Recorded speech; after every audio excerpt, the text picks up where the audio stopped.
Hello, and welcome to this week's Live from New Amsterdam.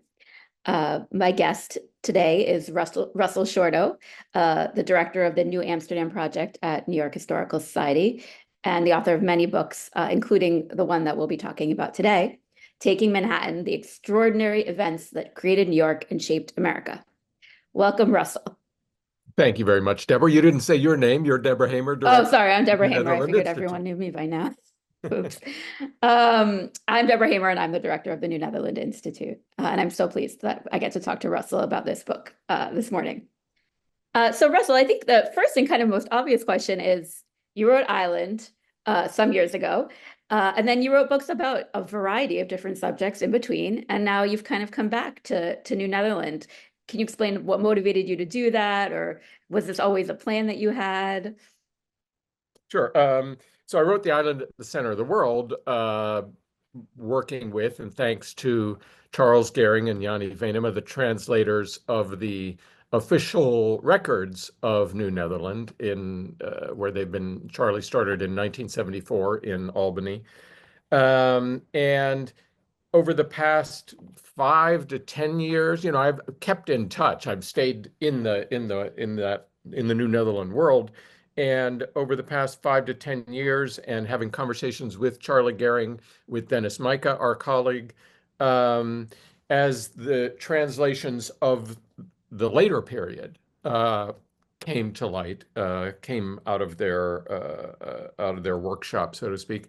I started to get a sense of what the Dutch colony and what New Amsterdam in particular was as it neared its end, when it was in its most robust phase, and therefore how the English started to look at it. The English who had uh, just fought a civil war, and the Stuart monarchy was back on the throne, and so they're kind of looking across the Atlantic, and here we've got these New England colonies, and here we've got these nascent colonies in Maryland and Virginia, and oh, the Dutch, our longtime enemy, have this piece that's in the way, and it's a very desirable piece. So I started to kind of see it from their eyes and to realize, therefore, oh, this is a whole story in itself that isn't just, I mean, the island at the center of the world was overwhelmingly a Dutch story, and this adds the English piece to it. Something that I think is so fascinating about this book is that, it's really about this particular moment in 1664 when the English arrive and take over the Dutch colony. And in so many books, that's just considered kind of an inevitable footnote or,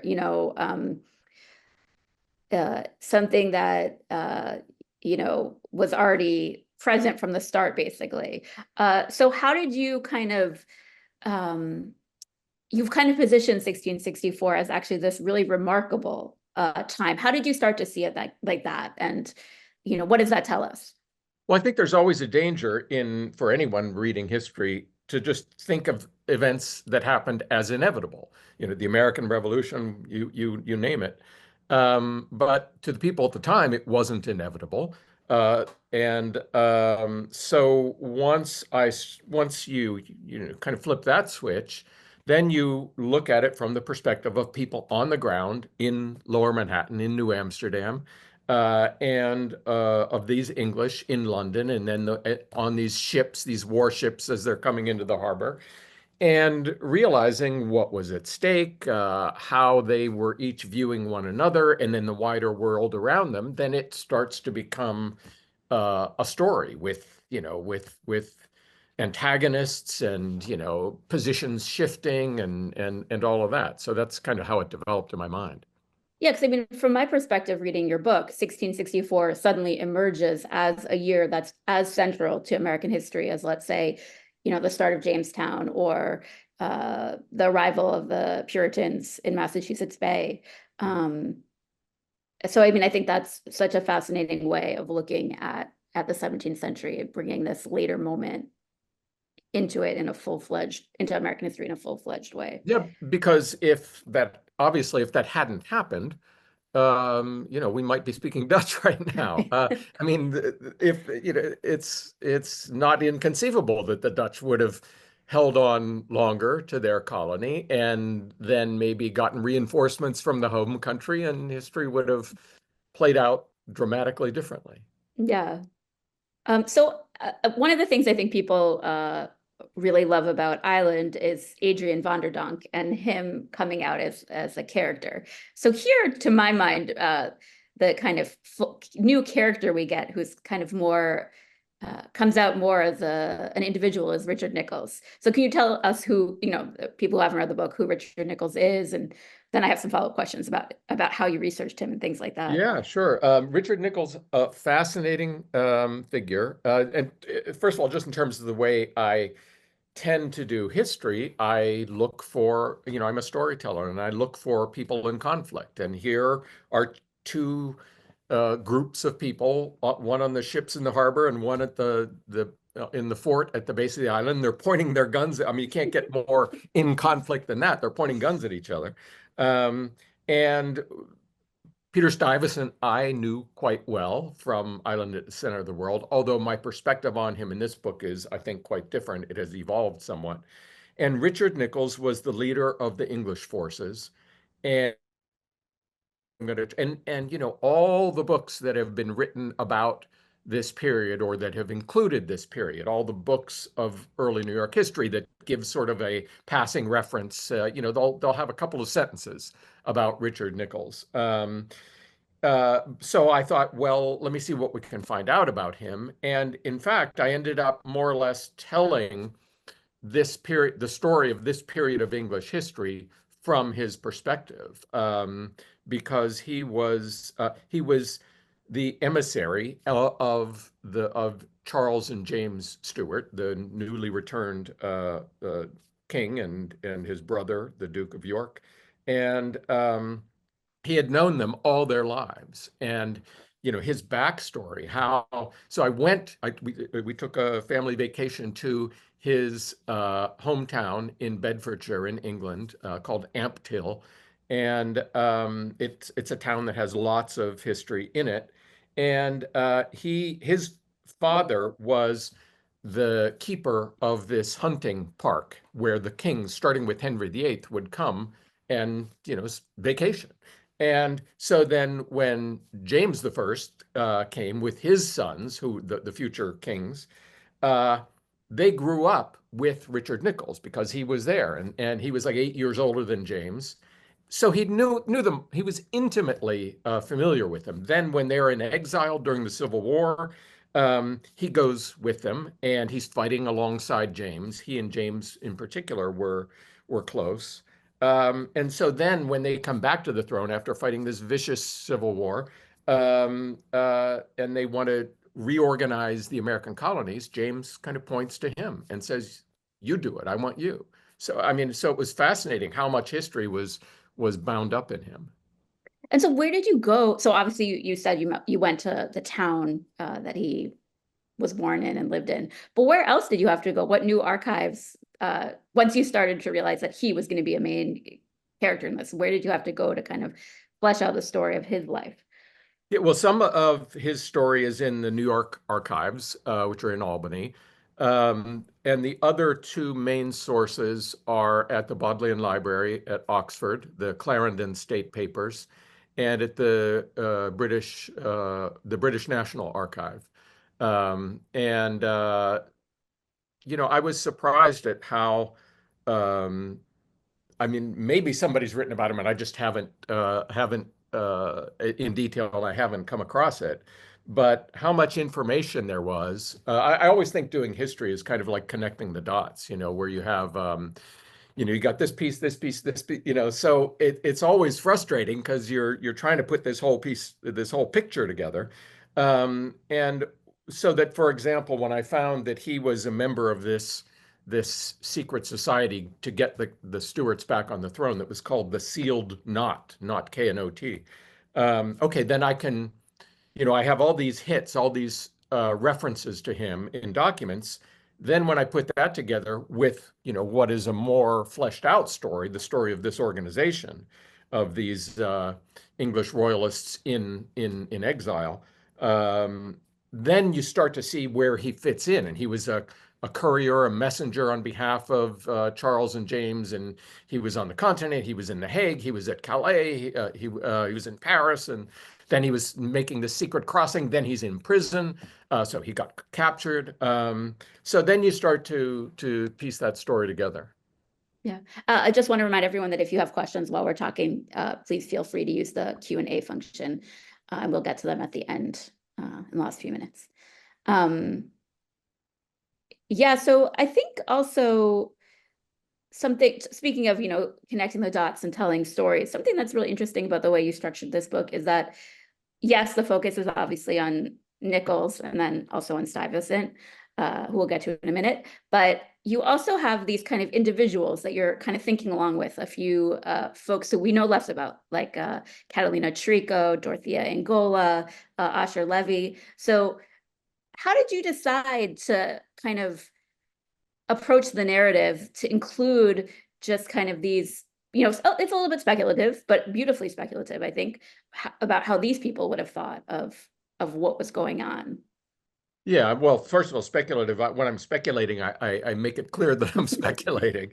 And I, New Amsterdam had this variety of different people in it, some of them enslaved, and I wanted to include those perspectives. And so I think I probably picked people from different backgrounds for whom there was some information and enough information to begin to build their presence. And tell the story so that, I wanted to tell a story that was Dutch versus English in a way, but Dutch doesn't just mean Dutch. It means everyone who was there because everyone who was in New Amsterdam because they all had a stake in it. Yeah. And I think that's one of the great parts of this book is that you really feel what's at stake for the ordinary folks, even if we know less about them. I think a really important distinction is when you're looking at history, maybe you tend to think of, okay, the English were thinking this and doing this, and the Dutch were doing that, meaning, the governments at home or something. But the people on the ground, including the English on these ships who came to fight with the Dutch, they had their own perspective, and you couldn't phone home, obviously. So they had to work it out on the ground or on the water. And that's to me what was really fun about this story is that here's this fight that's about to happen, and you've got, as I said, these two sides, and they're pointing their cannons at each other. And then they stop. And there's about a 2-week period where they're sending messengers back and forth on boats. And Nichols had done a lot of homework before he left London. He had met with and he brought some people with him on the ship who had been in New Amsterdam, who had served in Stuyvesant's government. So he had a pretty good sense of who they were. And so what they, eventually what I come to is the notion that this was less a military takeover and more of a merger. And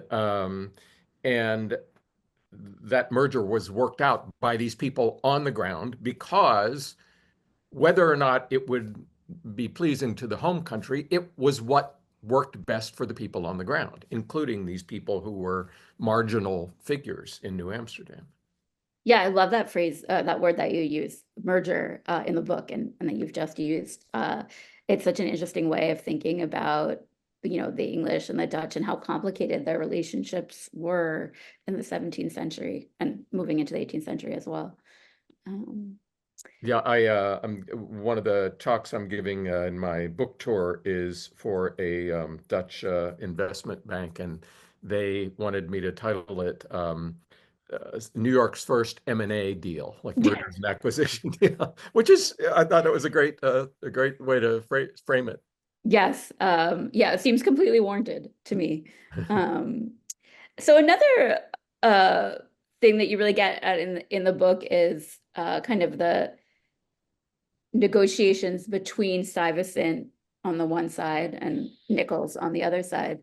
And Stuyvesant kind of comes out as a much different character than, usually he's seen as very stern and inflexible and I think in some ways also he's presented as, so his inflexibility is presented sometimes as a bit responsible for, the loss of the colony or why things didn't go better. So we have like a completely different character here. This is Stuyvesant, who's ultimately gets involved in natural philosophy, and he has all these other interests and all this stuff. So how did you kind of come to this new perspective on Stuyvesant? Uh, Partly by leaning on other people, our colleague Dennis Micah, who's writing a book on the latter stages of the Dutch colony. Jaap Jacobs, the historian, talks with Charlie Gehring, and then putting that together with, finding correspondence between Stuyvesant, John Winthrop Jr., the governor of Connecticut, and people in London who were members of the Royal Society, this early, and I guess you would say still the most renowned society for the advancement of science. And that Stuyvesant, to some extent anyway, was part of that circle. So that adds a whole different, little flavor to his personality. And from Dennis Micah in particular, getting this sense that Stuyvesant came into the job thinking, that this is an unruly place and I have to lay down the law, and he's gonna, and there was immediate pushback, and that pushback was kind of the story of my earlier book, The Island at the Center of the World. But once he settles into it, then he starts to see, wait a second, the directors of the West India Company in the Netherlands have a perspective on this place, but none of them have ever been here. These traders and merchants and this assorted motley society that we have here, they have their feelings about what's going on, and they want to make it succeed for themselves and their families. I'm in the middle, so he starts to realize that his real role really is to be that middleman and that person who can talk to both and and try to make this function. And that then and in doing that, in seeing him in that way, he starts to become a much more complex and interesting figure. Yeah. And I mean, I love this was a minor section at the end, but I love that idea at the end of him and being part of a circle of correspondence about like scientific matters that I think it included like his foes, his English foes, in correspondence. So that was for me just emblematic of how different this picture of Stuyvesant And how he, was. then after he has to, after after it becomes New York, he is recalled to The Hague, and he has to defend himself, and he does, and then he's exonerated from, giving up the colony. And the most telling thing in the world, he decides to move back. He Yeah. goes back to Manhattan and lives out his life there and becomes, I mean, again, it's frustrating. You're reading between the lines here, but he had a role of some sort as, sort of helping Nichols, who becomes the first governor, helping him to forge this new society. Yeah, I mean, one of the things that really came through to me, and you mentioned this in the book, is, how different would the history be if we had a Stuyvesant personal correspondence, that like let us in a little bit more about him. And I've never missed that correspondence more than I do That's since reading your book. that was Jaap Jacobs, our colleague, who is writing a biography of Stuyvesant, and he drew that to my attention that with any historical figure, we have to construct it out of what we've got. But if we had much more, as there certainly was much more, we'd have we'd have a much more personal sense of him if we had his personal archive. I'm just going to ask you one last question, and then we'll get to we have a lot of questions in the Q&A. But I think another thing that really made your book a different account of 1664 than what we've traditionally read is kind of the focus on the way that Nichols and the monarchy, who were guiding him, kind of knit together their ideas about New England with their plans for New England with their plans for New Netherland, and kind of the way that the two regions actually seem quite linked. How did you kind of come to that, insight? Well, Richard Nicolls was sent by the Stuart government to America with two missions. One was to take this Dutch colony, and the other was to deal with the Puritans in New England. And the Puritans had fought this vicious civil war against the Stuart monarchy. In England at the time, you had this, what you might call extremely polarized society through much of the 17th century. You had this religious fervor building and the Puritans and other groups, and then you had what has been packaged as the Royalists, but they were really everybody else, everybody who didn't want to go that route and have this, this kind of theocratic government and all that. You have this vicious civil war. They behead the king. His sons flee into exile. Then eventually they come back on the throne. But meanwhile, early in the century, they had planted these colonies in New England, and they didn't. They were an ocean away from the situation in England, and they weren't ready to say, okay, we'll bow down before you. That was Nicolls' mission, to make them toe the line, and they basically refused. And that sets up an interesting dynamic if you pull back into, the whole course of American history, where you have New York, thanks in part to Nicolls' creativity, as this relatively tolerant, business-minded, global-minded port, and you've got Boston, the Puritan center, as this center of a very theocratic ideology. And if you think of those, I mean, those are both parts of the makeup of American society. Yeah, and I mean, I think something, I don't know if you would go so far as to say this, but think that something that I really got from your book was how uh, it was really auspicious that Nicolls was the one who was given this mission, that he and the people of New Netherland kind of were able to negotiate. And we can imagine if a different person, you mentioned, I believe his name is Richard Holmes, Robert Holmes, yeah. the parallel figure to Nicolls, who was sent to the coast of Africa. We could imagine that if, and he kind of just destroyed everything and took over very violently. We can imagine that, if their roles had been switched, or if their tasks had been switched, that the outcome would be so different. So, I mean, Nicolls really comes out as this kind of, the contingency of the situation really comes out. I think that Nicolls was kind of the perfect man for this particular job.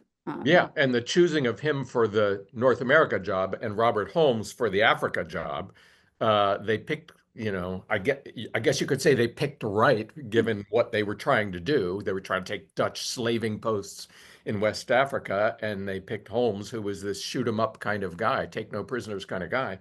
And Nicolls had to do all this creative thinking on the ground. Yeah. Okay, I'm going to get into some questions from the audience. Let's see. Okay, we have a question. This is answered in the book, but I'm going to ask it to you anyway.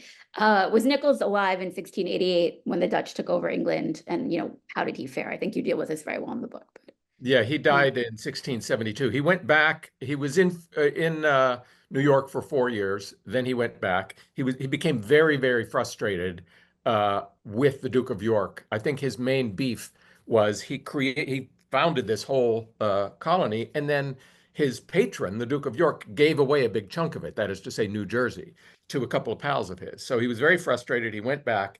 And then in 1672, he dies in a battle in the Third Anglo-Dutch War. yeah, it just felt very ironic to hear that it was the Dutch who eventually killed him. Yeah, exactly. I felt a little bit of a twinge of regret and sadness that was the outcome. We have another question that's about kind of 1664 and the conquest, but outside of Manhattan. So what's happening? How does the conquest go, let's say, in other places like Fort Orange or They sent Nicolls, once they made their deal in Manhattan, they sent ships up the river to Fort Orange, which then became Albany, which, by the way, was another one of the Duke of York's titles. Um, and they sent a contingent to the South River, where there was some resistance. That was the only place where there was some resistance. I think otherwise, I don't know whether the Dutch sent people along with them to say, no, this is true. We did work out this deal. Um, you know, I can talk a lot about that next period, the extent to which the Dutch and the other New Netherlanders, people in the colony, accepted, and with what kind of friction and so on. Of course, it was a long period of transition. We kind of got to this, but I don't know if you want to say anything else about it. Uh, we have a question about how your views of Stuyvesant have evolved over the last 20 years. I don't know if you want to add Yeah, that's anything to that. I see him as more complex, I think, than I did then. But I was also focused on an earlier period in Island at the Center of the World. I was focused on that period where he immediately butted heads with Adrian van der Donck and Cornelis Melijn and these other figures in the colony, and that did indeed set the tone for a lot of what followed. But as you follow him, as you continue along with the history in Stuyvesant, then I think you start to see this more interesting figure who was trying to do what he could to make this place work. And to that end, I think his part of the creativity in the merger, he was also trying to make it work. If it wasn't going to work anymore as a Dutch settlement, and his great ire was, I think, toward the directors of the West India Company for not, and for years he had asked for them to support the colony, and they didn't. So finally, he said, "All right, it'll at least what we created here will at least survive under the English." And I think for our last question, we have a question about 1673 and what you want to say about that. For those of the audience who don't know, New York was briefly retaken by the Dutch in 1673. Yeah, that's Um, a little footnote, I think rightly, because it wasn't really retaken by the Dutch. It wasn't like the Dutch government said, let's get it back now. It was one province that was trying to kind of make some headway in what was the Third Anglo-Dutch War, and to make a mark, sent a contingent across the Atlantic to see what they could do. And they sailed into New York Harbor, and they realized this fort is very lightly manned, and they said, we'll take it. So it lasted only a period of months. But it's not, I think the important thing there is that it wasn't the the Dutch weren't maybe far-sighted enough to say, oh, now we really want it back. right. Yeah, they were pretty willing to let it go when the war ended. Yeah. Um, Russell, can you just exactly, right now your book's available for pre-order, am I right? And it's officially coming out when? It comes out March 4th. March 4th. Okay. And where are some places people can hear you talk more about it, Oh, maybe do some readings? yeah, thank you for asking. I don't have up yet on my website the tour. March 4th, I'm going to be at the New York Historical in conversation with Louise Mirrer. I believe it is sold out, but the streaming is still available. March 6th, I'm going to be at the Explorers Club in New York, an event for Historic Huguenot Street and the Netherland America Foundation. The 8th, I'll be at Phillips Manor Hall in Yonkers. The 9th in New Canaan at the library there. The 10th, I'll be at South Street Seaport Museum. The 11th, I'll be at the Harvard Bookstore. The 12th, I'll be at, no, I think that's out. The 13th, I'll be at Oblong Bookstore in Rhinebeck. And then the 15th, I will be at the New Netherland Institute in Albany. And if you've got a few extra dollars and you want to support the great work that the New Netherland Institute does, that event is a fundraiser. The tickets aren't cheap because you're supporting a good cause. So go to the New Netherland Institute website, and if you're able to afford it, you will be supporting great historical work. Yes, I will be there as well. I would love to see you. Some of the other lovely people that Russell has mentioned today, including Dennis Micah, will also be there. So we'll have a lot of knowledge in one place. Charlie And Gehring will also be there. I was going to say So that event is also sort of I guess you would say the retirement part, Charlie's retirement party. Yes, After so 50 plus years. you'll see the person who started it all, and talk to him. I hope we'll see some of you there. So thank you, Russell, and join us next month when I'll be talking to Tom Roller, the former state archivist of the New York State Archives, about how these documents came to be preserved and all that story. So thank you, everyone, and thank you, Russell. Thanks, Deborah.